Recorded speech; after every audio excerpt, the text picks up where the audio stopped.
रंजना बेटी, आ गई तू। ये देख, तेरी होने वाली भाभी के कपड़े और गहने आ गए हैं। अब तू अच्छे से देख ले और उनको पैक करवा दे।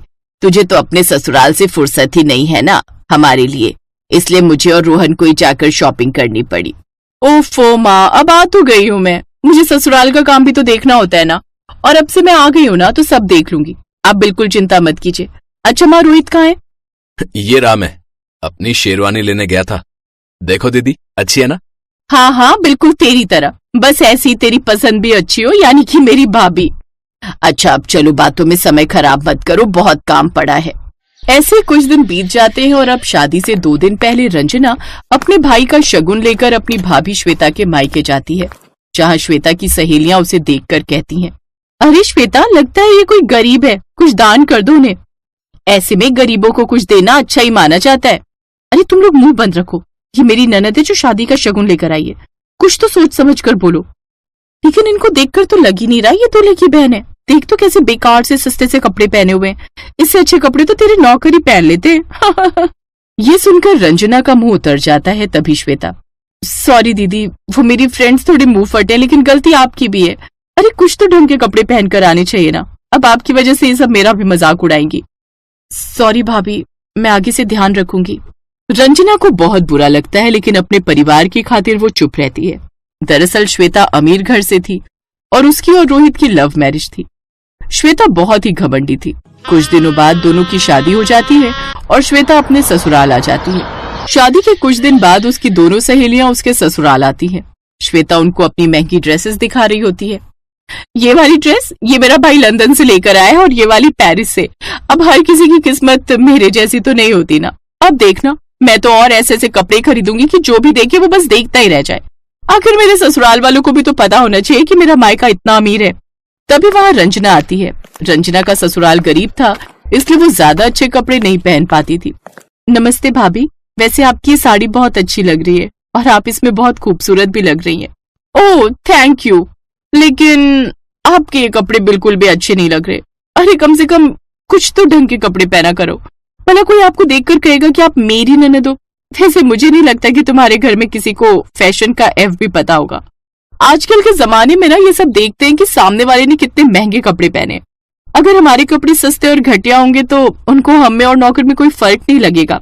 बस करो बहू, रंजना जो भी पहने वो उसकी पसंद है और वो हमारे लिए हमेशा हमारी बेटी ही रहेगी। श्वेता गुस्से में वहां से चली जाती है।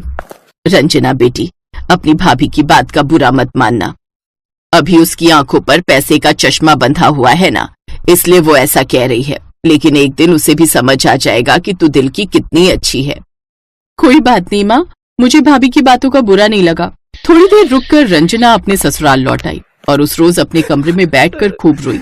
ऐसे ही समय बीता। श्वेता अक्सर अपनी ननद के कपड़ों का खूब मजाक उड़ाती। एक रोज श्वेता अपने भाई की शादी का कार्ड लेकर अपनी ननद के ससुराल आती है और उसे कार्ड देते हुए कहती है, ये लो ननद जी, मेरे भाई की शादी है, उसमें आ जाना, लेकिन हाँ ध्यान रहे अपने भाई की शादी में जो सस्ता सा लहंगा पहना था वैसा कुछ मत पहन लेना। हमारी बिरादरी में ना सब लोग बहुत ध्यान देते हैं कि किसने क्या पहना है। अपने मायके की इज्जत समझो, अब तुम्हारे हाथ में है। और वैसे तुमने ये क्या पहना है? अरे अपने घर में इसका ये मतलब थोड़ी ना कि काम वाली बाई की तरह बनकर रहो। खैर मेरा फर्ज था कार्ड देना, अब तुम जरा ढंग के कपड़े पहनकर शादी में आना। उसके जाने के बाद रंजना उदास हो जाती है। तभी उसकी पड़ोसन वहां आती है और वो उसे सारी बात बताती है। अरे इतनी सी बात? ये तुम्हें इतनी सी बात लग रही है? अब तुम ही बताओ मैं महंगे कपड़े कहाँ से खरीदूं? आमदनी अठन्नी और खर्चा रुपया। तुम जानती हो ना उनकी इतनी कमाई नहीं है, बड़ी मुश्किल से तो घर चलता है। अरे तो कौन कह रहा है महंगे कपड़े खरीदने को? देख सीता बाजार में ना एक नई दुकान खुली है जहाँ किराए पर एक दिन के लिए महंगे से महंगे कपड़े मिल जाते हैं। तुम एक दिन के लिए किराए पर ले लो। अरे वाह, क्या आइडिया है, ये तो मैंने सोचा ही नहीं था। अपनी सहेली और पड़ोसन अंजलि के कहने पर रंजना ने एक बहुत महंगा और खूबसूरत लहंगा किराए पर लिया जिसमें वो बहुत खूबसूरत लग रही थी। शादी में सबकी निगाहें उसी पर थी। अरे वाह, ये तो श्वेता की ननद है ना? उसकी ननद के महंगे कपड़े क्या कमाल के लग रहे हैं। रंजना तुम सच में बहुत खूबसूरत लग रही हो। अरे आज तो श्वेता भी तुम्हारे आगे फेल लग रही है। नहीं नहीं, मेरी भाभी आज भी बहुत सुंदर लग रही है। ये सुनकर श्वेता जल भुन गई और वो गुस्से में बोली, अरे आपके पास इतने महंगे कपड़े कहाँ से आए? आप तो हमेशा फटीचर वाले कपड़े पहनती थी ना। अच्छा अब समझी, जरूर तुमने किसी से कपड़े मांगे हैं। सच सच बताओ, ये आपके कपड़े नहीं है ना? नहीं नहीं भाभी, ये मेरे ही कपड़े हैं। वैसे आप बहुत सुंदर लग रही हो। बात को घुमाओ मत, जरूर ये उधार के कपड़े होंगे। बहू तो क्यों मेरी बेटी के पीछे हाथ धोकर पड़ी रहती है? हो सकता है उसने अपनी बचत से कपड़े खरीदे हो। अपनी ननद के महंगे कपड़े देख अब श्वेता पूरी तरह से जल भुन गई थी। हर कोई शादी में उसी की तारीफ कर रहा था। कुछ दिन बाद रंजना के घर श्वेता की सहेली आई और रंजना से वही लहंगा किसी फंक्शन में जाने के लिए मांगने लगी। देखो, तुम्हें जितना किराया लेना होगा ले लेना। ये सुनकर रंजना खुश हो गई और उसके दिमाग में एक आइडिया आया। उसने निशा से कहा, ठीक है तो कल ले जाना, अभी वो ड्राई क्लीन के लिए दिया हुआ है, कल ले जाना। अब रंजना उस दुकान से महंगे कपड़े लेकर आती और फिर और ज्यादा किराए पर देने लगी, जिससे अब उसकी कमाई होने लगी। कुछ दिनों बाद उसने उन बचत से 2 महंगे लहंगे खरीद लिए, जिन्हें किराए पर देकर वो और बचत करने लगी। इस तरह अब उसने खुद का काम शुरू कर दिया और खुद भी कुछ महंगे कपड़े खरीद लिए। कुछ समय बाद श्वेता ने एक बेटी को जन्म दिया। रंजना उसके नामकरण में महंगी सी ड्रेस पहनकर गई, जिसे देख श्वेता बोली, अब आज कहाँ से किराए पर लेकर आए हो ये कपड़े? तुम्हें तो आदत है ना किराए के महंगे कपड़े पहनने की। और आप जो ये मेरी बेटी के लिए कपड़े लाई हैं, ये भी कहीं किराए के तो नहीं है? अपनी पत्नी के मुंह से ये बात सुनकर रोहित को बड़ा गुस्सा आया और वो बोला, हाँ तो इसमें क्या बुराई है? वो जो भी कर रही है अपनी मेहनत से कर रही है। तुम्हारी तरह अपने बाप भाई की दौलत नहीं उड़ा रही महंगे कपड़े खरीद कर। रहने दो भैया। और भाभी, आपकी जानकारी के लिए बता दूं कि मैंने खुद का ब्रांडेड शोरूम खोल लिया है और ये कपड़े मेरे शोरूम के ही हैं। अब आप मुझे काम वाली बाई की जगह एक बिजनेस वुमेन कह सकती हो। ये सब सुनकर श्वेता हैरान रह गई और उसे अपनी गलती का एहसास हुआ। उसने रंजना से माफी मांगी और अब उसके साथ प्यार से रहने लगी। अब रंजना काफी अमीर हो गई, उसके सारे दुख अब दूर हो गए। अब वो अपनी भाभी से भी महंगे कपड़े पहनने लगी, जिसे देख श्वेता को उससे जलन होती।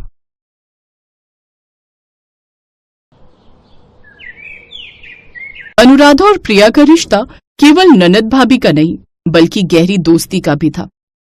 अनुराधा की शादी के थोड़े समय बाद ही प्रिया की भी शादी हो गई। शादी के बाद अनुराधा ने प्रिया के साथ हमेशा अपना भाभी वाला फर्ज निभाया। प्रिया की शादी के बाद ही करवा चौथ का व्रत आ गया।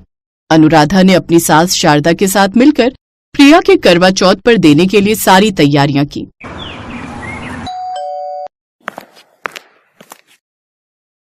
अरे अनुराधा भाभी, माँ, आप दोनों। नमस्ते आंटी जी। प्रिया, कैसी हो बेटी? बाजार में बहुत जाम लगा हुआ था, वरना हम आधा घंटा पहले ही आ जाते। समधन जी, ये करवा चौथ का सारा सामान देख लीजिए। अगर कोई कमी रह गई हो तो माफी चाहेंगे। नहीं नहीं समधन जी, आप तो इतना सामान लेकर आए हैं। आइए बैठिए, इतना सब कुछ लाने की क्या जरूरत थी? प्रिया का पहला करवा चौथ है तो खास सामान तो लाना ही था। कमला, पंडित जी ने शादी का मुहूर्त नवंबर में निकाला है। अब दिवाली के बाद शादी की तैयारी शुरू कर देना। प्रिया, सारी तैयारी तुम्हें करनी है, आखिर तुम्हारे देवर की शादी है। शादी की शॉपिंग भी अच्छी करना। अब दूल्हे की भाभी घर में सबसे अलग लगनी चाहिए। हाँ हाँ, वैसे भी हमारे घर में ये आखिरी शादी है, तो प्रिया बहू तुम खूब बढ़िया तरीके से अपनी तैयारी करना। मेरी बेटी कितनी भाग्यशाली है जो उसे आपके जैसे सास ससुर, अनमोल जैसा पति और संदीप जैसा देवर मिला है। आंटी जी, आपको और प्रिया को जो भी शॉपिंग करनी हो आप मुझे बता देना। मैंने अपनी शादी की शॉपिंग जहाँ से की थी ना, वो बहुत ही सही दाम पर कपड़ा लगाते हैं। भाभी, लहंगा तो मैं वहीं से लूंगी जिस दुकान से आपने लिया था। आपका ब्राइडल लहंगा बहुत अच्छा था। ठीक है प्रिया, जब चलना हो बता देना। और फिर त्योहारों के बाद नवंबर में प्रिया अपने देवर संदीप की शादी की तैयारियों में बिजी हो गई। प्रिया और उसकी सास जब भी शॉपिंग के लिए जाती तो अनुराधा को बुला लेती। अनुराधा उनकी शॉपिंग में बहुत हेल्प करती। कैश में 12,000 कम है, मैं तो अपना कार्ड भी दूसरे पर्स में भूल आई। मेरे फोन से भी पेमेंट नहीं जा रही, पता नहीं मेरे नेट को क्या हुआ है। अरे कोई बात नहीं बहू, मैं तो वैसे ही ये साड़ी हल्दी के लिए देख रही थी, कुछ और पहन लूंगी। अब इतनी दूर बार बार आया नहीं जाएगा। पता नहीं स्कैन भी नहीं हो रहा, बार बार पेमेंट फेल्ड आ रहा है। माँ जी, आपकी हल्दी की साड़ी कहीं वापस न करनी पड़े। नहीं नहीं आंटी जी, वापस क्यों करनी पड़ेगी? मेरे अकाउंट में पैसे हैं, मैं पेमेंट कर देती हूँ। थैंक यू भाभी, थैंक यू सो मच। प्रिया की सास उस समय बहुत खुश होती है। उस समय अनुराधा ने प्रिया के दिल में एक अलग जगह बना ली थी। आज अनुराधा की वजह से ही प्रिया के ससुराल में उसका और भी ज्यादा सम्मान हो रहा था। शादी का दिन आ जाता है। शादी के लिए अनुराधा अपना ब्राइडल लहंगा ही पहनने वाली थी, क्योंकि उसे पता था कि आगे तो उसने कहीं पहनना नहीं है। तो प्रिया के देवर की शादी के बहाने वो एक बार और अपना लहंगा पहन लेगी। अनुराधा का ब्राइडल लहंगा बहुत ही सुंदर था। शादी के समय उसके लहंगे की सबने बहुत तारीफ की थी। इस वजह से प्रिया ने भी उसी शॉप से अपने देवर की शादी के लिए लहंगा खरीदा था। हमारी बहू प्रिया शादी में बहुत सुंदर लगने वाली है। अनुराधा ने तुम्हें लहंगा बहुत अच्छा दिलवाया है बहू। प्रिया, तुम इसके साथ की मैचिंग ज्वेलरी बोल रही थी। शॉप बंद ना हो जाए, चलो ले आते हैं। हाँ ठीक है माँ जी, मैं इनके साथ होकर आती हूँ। प्रिया लहंगे के साथ की ज्वेलरी खरीदने के लिए चली जाती है। सब कुछ अच्छे से हो रहा था। प्रिया के लिए वो लहंगा बहुत खास था, जिसे पहनकर वो शादी में सबसे खूबसूरत दिखना चाहती थी। प्रिया भाभी, बारात के लिए लहंगा आपने बहुत सुंदर लिया है। आप सबसे अलग दिखने वाली हो। वो तो है देवर जी। शादी का दिन आ गया और सब कुछ योजना के अनुसार चल रहा था। बारात जाने से कुछ घंटे पहले प्रिया अपने कमरे में तैयार हो रही थी। प्रिया दीदी, लाओ मैं आपका दुपट्टा सेट कर दूं। वो सामने लहंगे की थाली में देखो, उसी में होगा। इसमें तो नहीं है, मैंने देखा है। थैले में नहीं है, देखो यही होगा, अभी तो मैंने लहंगा निकाला था। तभी प्रिया को कुछ याद आता है और वो घबराहट में रो पड़ती है। ओह नो, उस दिन मैं ज्वेलरी लेने के लिए दुपट्टा मैचिंग के लिए साथ ले गई थी, कहीं ज्वेलरी शॉप पर ही तो नहीं रह गया। प्रिया अनमोल को बताती है। अनमोल ज्वेलरी शॉप पर कॉल करता है। भैया, हमारी दुकान पर तो बहुत से ग्राहक आते हैं, पर हर किसी का याद नहीं रहता। हमने अपने नौकर को बोल दिया कि जिसका होगा वो ले जाएगा। तुम तो संभाल कर अलमारी में रख दो, पर कोई लेने नहीं आया।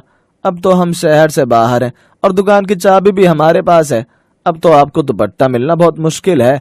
अब तो 2 दिन बाद ही हम वापस आएंगे। हमारे रिश्तेदार की शादी है, हम वहीं गए हुए हैं। प्रिया रोने लगती है क्योंकि उसका दुपट्टा अब नहीं मिल सकता था। उसने बहुत मन से वो लहंगा खरीदा था। प्रिया ने अपना ब्राइडल लहंगा भी कुछ दिन पहले ड्राई क्लीन के लिए दे दिया था, पर अब तो वो भी तैयार नहीं था। प्रिया पूरी तरह परेशान हो चुकी थी। वो घबरा गई और उसकी आंखों से आंसू बहने लगे। वो सोचने लगी कि अब वो रात में कैसे जाएगी। प्रिया के पास समय बहुत कम था और नए लहंगे का इंतजाम करना नामुमकिन था। तभी अनुराधा आ जाती है। अनुराधा पूरी तरह से तैयार थी। उसने अपना ब्राइडल लहंगा पहना हुआ था। उसे सारी बात पता चलती है तो वो एक अच्छी और समझदार भाभी होने का फर्ज निभाती है। अनुराधा आकाश को फोन करती है और घर से अपनी एक हैवी साड़ी मंगवा लेती है। भाभी, अब मैं क्या करूं? मेरा लहंगा पहनने का अरमान तो धरा का धरा ही रह गया। इतने लोगों के बीच में लहंगा नहीं पहनूंगी तो कितना अजीब लगेगा। सब कहेंगे कि दूल्हे की भाभी होकर नॉर्मल कपड़ों में है। मेरी शादी का लहंगा होता तो मैं वो भी पहन लेती, उसे भी मैंने ड्राई क्लीन को दे दिया। बहू, सब मेहमान आने शुरू हो गए। घुड़चढ़ी का टाइम हो रहा है, अभी तैयार होने में कितना टाइम है? तुम्हें संदीप की सुरमा भराई की रस्म भी करनी है। प्रिया, टेंशन मत लो, तुम मेरा लहंगा पहन लो। मैंने आकाश से साड़ी मंगवा ली है, मैं साड़ी पहन लूंगी। वैसे भी वो लहंगा साड़ी है तो लहंगे की तरह ही दिखती है, और वो तुम्हारी पसंद की है। तुमने ही तो पसंद की थी मेरे लिए, याद है ना? भाभी, हम सब सचमुच बहुत लकी हैं जो आप हमारे घर में आए। आपकी जगह कोई नहीं ले सकता। आप सबसे बेस्ट हो भाभी, सबसे बेस्ट। प्रिया अपनी भाभी अनुराधा के गले लग जाती है। अनुराधा ने अपना लाल रंग का ब्राइडल लहंगा प्रिया को पहनाया और खुद एक सुंदर साड़ी पहन ली। प्रिया जब लहंगा पहनकर बाहर आई तो सभी उसकी तारीफ करने लगे। प्रिया, अनुराधा भाभी का लहंगा तुम पर बहुत सुंदर लग रहा है। जब से अनुराधा हमारे घर की बहू बनी है तब से हमारे घर में एक नई उमंग आ गई है। अनुराधा, तुम सबकी कितनी फिक्र करती हो, ये देखकर मुझे बहुत अच्छा लगता है। जीती रहो बहू, जीती रहो। अनुराधा ने प्रिया को गले लगाया और दोनों की आंखों में सच्चे रिश्ते की मिठास छलक आई। शादी का समारोह बहुत ही धूमधाम से संपन्न हुआ। प्रिया अपनी भाभी के लहंगे में बहुत सुंदर लग रही थी। सबने प्रिया की बहुत तारीफ की। प्रिया इस बात का सारा श्रेय अपनी प्यारी भाभी अनुराधा को देती है।